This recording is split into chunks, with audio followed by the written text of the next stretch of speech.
हमारे प्यारे गिरधर लाल जी का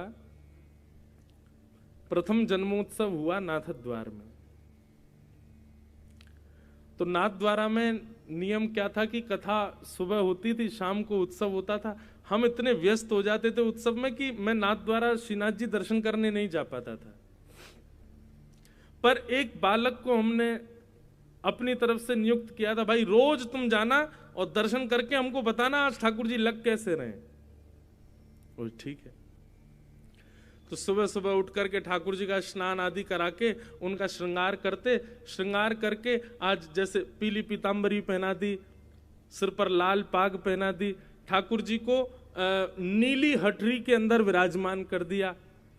और इतने में 8:30-9 बज जाते। मैं तुरंत नाश्ता करके कथा में, वहां राजभोग आरती जब होती नाथद्वार में, उसके बाद कथा विश्राम होती थी 1 बजे। तो दर्शन में कर ही नहीं पाता था। तो पहले दिन व्यास मंच से उतर करके जैसे गया तो वो बालक खड़ा था, उसको मैंने बुलाया। मैंने, हाँ भाई दर्शन कराए तुम ठाकुर जी के? मैंने कहा हाँ। कैसे लग रहे ठाकुर जी?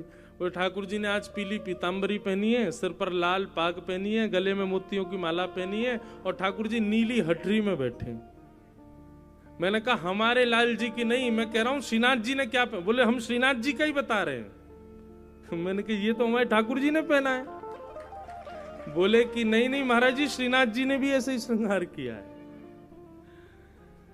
मैंने कि भाई पहले दिन तुक्का लग सकता है, दूसरे दिन देखते हैं कुछ होता है कि नहीं। अब दूसरे दिन हमने ठाकुर जी को फिर कोई बढ़िया सुंदर नीली पोशाक पहनाई और आज कांच की हटरी में ठाकुर जी को विराजमान किया। सिर पर बढ़िया सोने का मुकुट धारण कराया, सुंदर श्रृंगार। अभी भी मुझको ऐसा कुछ नहीं था, मुझे बस लगा ठीक है कल मैच हो गया, आज थोड़ी होगा। कथा करने गए, कथा करने के बाद मंच से उतर के मन, हाँ भाई आज श्रीनाथ जी कैसे लग रहे हैं?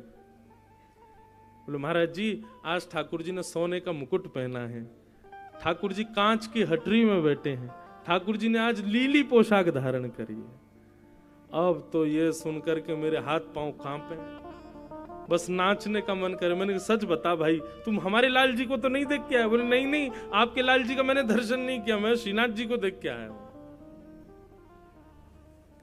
मैंने कहा चल 2 दिन तो मिल गए। मैंने कि कुछ ठाकुर जी संकेत तो नहीं कर रहे? बोले पता नहीं महाराज जी।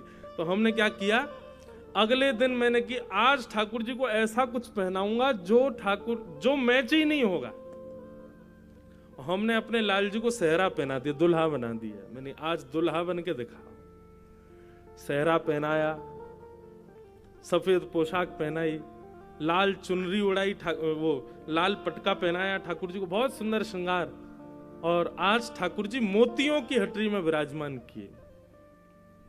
अब मेरा कथा में मन नहीं लगे, मुझे यूं लगे कब कथा पूरी हो मैं उससे पूछूं आज क्या पहना है। कथा विश्राम हुई, विश्राम होते कौन प्रणाम कर रहा है, कौन माला पहन, मुझे कुछ नहीं, मुझे वही दिख रहा था। मैंने जल्दी आए इधर।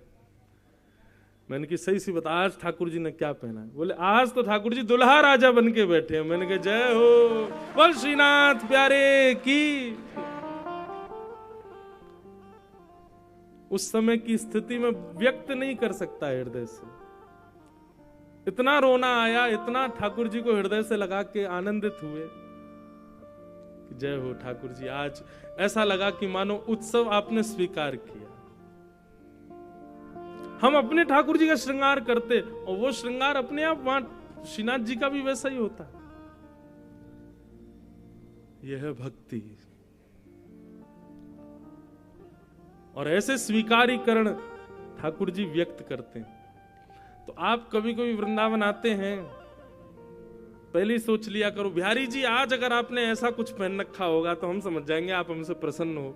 और सही माने संग में 2-3 लोगों को रखना संभालने के लिए। यदि आपने जैसा सोचा वैसे ठाकुर जी दिख गए तो हो सकता है अटैक भी पड़ जाए, आपको बच नहीं पाओगे। कई 2 लोग चाहिए होंगे, भाई हमको संभाल लेना तुम कैसे भी, क्योंकि लगेगा कि वाह ठाकुर जी आज तो श्रृंगार मानो मैंने ही किया है आपका।